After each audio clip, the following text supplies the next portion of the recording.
ओरै खारलांदों बहुद थै गोजा बेबो गुलि नांनाय। हेल' खुलुमबाय बयखौबो दिनैनि गोदान भिडिअ नोंथांमोनखौ बरायबावनाय जाबाय। दिनै थांनाय हराव जोंनि चिरां जिल्लायाव ओरैबायदि गिलु बालु जाथाय जानानै थांबाय, बेखौ हयथ' नोंथांमोना ससियेल मिडियानि गेजेरजों मिथिखाबायबो जानो हागौ। बिनि सायावनो आङो नोंथांमोननि सेराव ससे नैबे भिडिअखौ लानानै फैदों। अन्नानै नोंथांमोना भिडिअखौ जोबजासिम नायलांगोन होननानैहाय मिजिंथिबाय। आरो बेयावहाय माखासे भिडिअ क्लिपफोर दङ, आङो बे भिडिअ क्लिपफोरखौहाय नोंथांमोननो देखायगोन।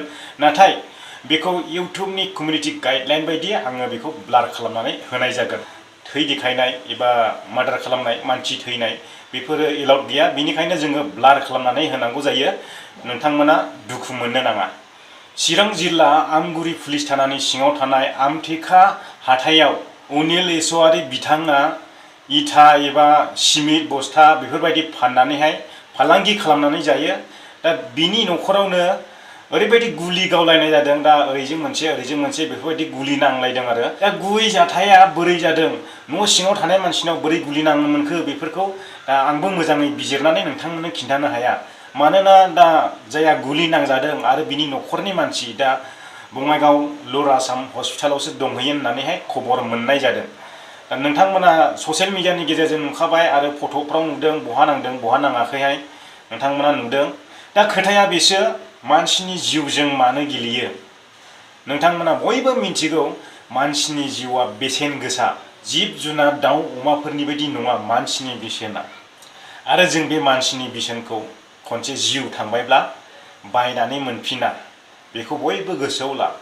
दा साननो थाङोब्ला मानसिफ्राथ' बर'आनो होननानै बुंखादों। बर'आनो बुंनाय लोगो लोगो दा ओरैबायदि साननाय हाबदों जेनावहाय जोंनि बर'आनो बर'नि जिउखौ जानो ओंखारदों नामा। मानसिफ्राथ' दाखाथि, बेथ' क्लियार जाखाबाय। दाखाथि नङाब्ला रावबो बेफोरबायदि मावा। आरो बिनि सिगां क'क्राझार जिल्लानि सेरफांगुरियावहाय जाथाय जादों होननानै मिथिनो मोन्दों। आरो बिनि उनाव 12टा बायदि समावहाय चिरां जिल्लानि आमथेखा हाथायाव जाहैबाय बे घटनाया। बे दाखाथि खालामग्राफ्रा सोर आरो बबेनि आरो महयनि जानो हागौ। बिसोरो गोजान गोजाननि साफा सानै कालेक्ट खालामनानै बेफोरबायदि खामानिखौ मावो। सन्देहआवथ' जोंनि बर'आनो 100%खा, गुबुन मानसिखौ सन्देह खालामनानै लाब गैया, जोंनि बर'आनो। आरो मोनसे खोथाया साननो गोनाङा बेसो, बिथांमोननि दारैनो बिथांमोना हाथियार बयनलायबाय। हाथियाराबो फिसा नङा, गेदेरबावसो। AK-57 ना AK-47 होननाय खोनानो मोन्दों। गुलिनि थथाखौ नायनानै मिथिनो मोनोदि बिसोरनियावहाय हाथियार गिदिर दङ।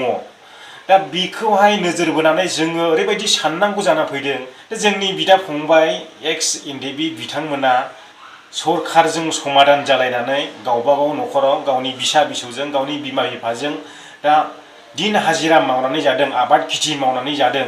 दा बै एक्स एनडिएफबि बिदा फंबायफ्राबो बैसोरनि थाखायनो गिनांगौ जासिगोन। मानोना बिसिनि सायावहाय सन्देह खालामनाय जासिगोन गभर्नमेन्टआ। बेखौ बयबो साननांगौ जानानै फैदों। आरो जोंनि बर'नि गेजेरावल' मानो बिदि फालांगि मावग्राफोरखौल' नोजोर बोनानै फालांगि मावग्राफोरखौ बेफोरबायदि गुलि गावनाय आरो दाखाथि खालामनाय, लुथिनाय जाथाया जागासिनो दङ। आङो बिथांमोनखौ खावलायनो सानो, जायनाखि बेफोरबायदि जाथाय खालामदों आरो दाखाथि लुथि खालामनानै नोंथांमोना जानो सानदों, नोंथांमोनखौ जों नुहुरोब्ला नोंथांमोननि जिउआ अरायनो गोथै। नोंथांमोना गाव गावनो दांनायनानै नाय, नोंथांमोना मा खामानि मावदों। नोंथांमोना बे खामानिखौ मावोब्ला जोंनि जिउआ गोथै होननानै मिथिखागौ। बयबो जोङो मिथिगौ। आरो नोंथांमोनाथ' आथिं आखाइ दं, गैया नङा दं। नोंथांमोनाथ' हाजिरा मावनानै जानो हायो, नोंथांमोनाथ' खस्थ' खालामनानै जानो हायो। दा जों जेरै जादों, दा जोंहाबो न'खराव गरसे थाखा गैजाया, हा हु गैजाया जोङो। दा जोङो गुबुन रायजोआव फैनानै, गुबुन हादराव फैनानै जोङो गावनि जिउखौ, गावनि न'खरखौ खुंनांगौ जानानै फैदों। थिग बिदिनो नोंथांमोनाबो मोनसे नङा मोनसे गावनि आइडियाखौ, खायदाखौ बाहायनानै नोंथांमोनाबोथ' न'खर खुंनो हायो, संसार जानो हायो। सोरबा फालांगिखौहाय जिउ खहा खालामनानै थाखा दाबिनानै जाब्लाल'थ' मोनजायो बेथ' नङा। जोंनि थांनानै थानायनि राहा लामाया अनेक दं। दाखाथिनि अनगायैबो, सिखाव खावनायनि अनगायैबो अनेक दङ जोंनि थांनानै थानायनि राहा लामाया। नाथाय बेखौ दिहुनना लानांगौआ नोंथांमोननिसो बिबान। जोंथ' न'खर न'खर थांनानैहाय नोंथांमोनखौ ओरै माव ओरै माव होननानैहाय रावबो लिडारफ्राबो फोरोंहैनाय नङा। दा बेखौ मावना लानांगौआ गावबा गावनिसो बिबान। जों मानसि हारिनाव टेलेन्ट गैया नङा दं बयनावबो इसोरा मोनफा मोनफा टेलेन्ट होलांदों बे संसारावहाय थांनानै थानो थाखाय दा बे टेलेन्टखौ जोङो बाहायनो रोङाब्ला बे टेलेन्टखौ जोङो गाज्रियावल' बाहायोब्ला माब्रै जानो दा नोंबोथ' बर' आंबोथ' बर' खोथाथे खोथा बुंबाय दा बिथाङा जुदि नोंथांमोननि गुलि खालामनायाव बिथांनि जिउआ खहा जायोमोनब्ला नोंथांमोना बिथांनि जिउखौ होफिननो हागौमोन नामा होफिननोथ' हाया रावबो जों मानसि हिसाबै मानसिनि जिउखौ सोनानै होफिननोथ' हाया रावबो जोंथ' इसोर नङा दा बिनिखायनो नोंथांमोनाबो बुजिनांगौ मालायनि खस्थ' खालामनाय बेहाबो न'खराव थांखि दङ बेहाबो मोनसे सिमां दङ गावनि फिसा फिसौखौ लानानैहाय बिनि थाखायसो रां खामायदों बेहा आइडिया दं फालांगि खालामनानै जादों बेवहाय नोंसोरहा मेगन सानांगौनि मा गोनांथि दं दा जोंनि चिरां जिल्लायाव बेफोरबायदि खनले जाथाय जाबाय दाख्लै बावैसो मास मोनसे सिगां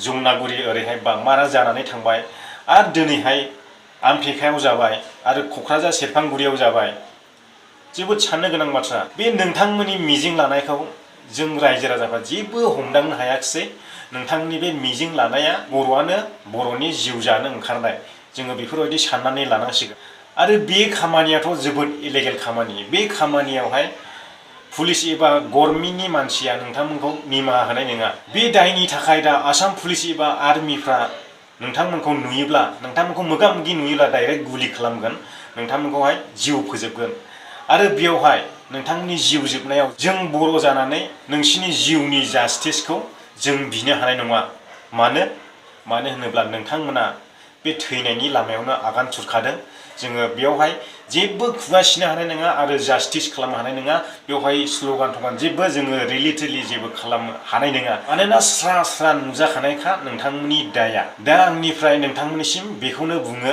आंनि बुंलांनायफ्राव नोंथांमोननि गोसोआव माबाफोर सौतु होदोंब्ला नोंथांमोननिसिम निमाहा बिनाय थाबाय खनले बे जाथाया जोंनि बर'नि गेजेराव जाबाय थानायनि थाखाय जोंनि बर' रायजो राजाफ्रा मा सानो गोसोआव मा सोंथि सिखारो नोंथांमोना कमेन्ट बक्सआवहाय फोरमायहरब्लानो जाबाय बे जाथायखौ बिजिरबाय थानो थाखाय आङो एफा गोरों मानसिबो नङा बुजिना मानसि साननो हानाय मानसि इसिबां गिदिर आङो मानसि नङा आरो आङो मेलेमजिबि नङा जायनाखि आंजों फंसेसो खोथा जायो आङो बेखौनो नोंथांमोननि सेराव शेयार खालामबाय आरो आं जोबथारनायावहाय जायफ्रानाखि बेफोरबायदि हाबा मावदों बिथांमोनखौ खावलायबावो नोंथांमोना बेफोरबायदि गाज्रि हाबा मावनायनिफ्राय जानगाराव था नोंथांनि थाखायबो मोजां जागोन आरो जोंनि बर' रायजो राजाफोरनि थाखायबो सान्थि जागोन आङो बेखौनो खावलायनानै दिनैनि भिडिअखौ बेयावनो फोजोबनाय जाबाय आरो आंनि बुंलांनाय बाथ्राफ्रा जों बर' रायजो राजानि गोसोआवहाय माबाफोर सौतु होनाय लाबोदोंब्ला आंखौ